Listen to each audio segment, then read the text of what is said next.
मुंबईमधला किनन रुपेन हत्या प्रकरणाचा आज निकाल येण्याची शक्यता। छेडछाडीला विरोध केल्यामुळे आरोपींनी केला होता चाकू हल्ला। 2011 मध्ये घडली होती घटना।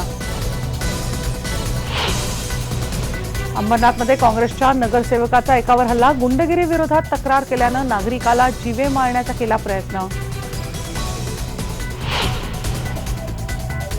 गडचिरोलीतल्या मेडीगट्टा कालेश्वर धरणाचं आज भूमिपूजन। तेलंगणा आणि महाराष्ट्र सीमेवर पोलिसांचा मोठ्या प्रमाणात बंदोबस्त।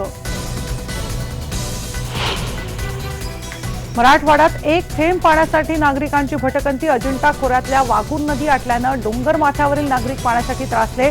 वाघोरी नदीचे झरे खोदून नागरिक करतायत पाणी मिळवण्याचा प्रयत्न। शिरूरमध्ये बोअरवेलमध्ये अडकलेल्या बालकाचा उपचारादरम्यान मृत्यू। 31 तास अडकला होता बोअरवेलमध्ये। उत्तराखंडच्या जंगलामधला वणवा विझवण्याचे प्रयत्न सुरूच। राज्य सरकारचे 6000 कर्मचारी तैनात। एनडीआरएफच्या पथकाचाही सहभाग।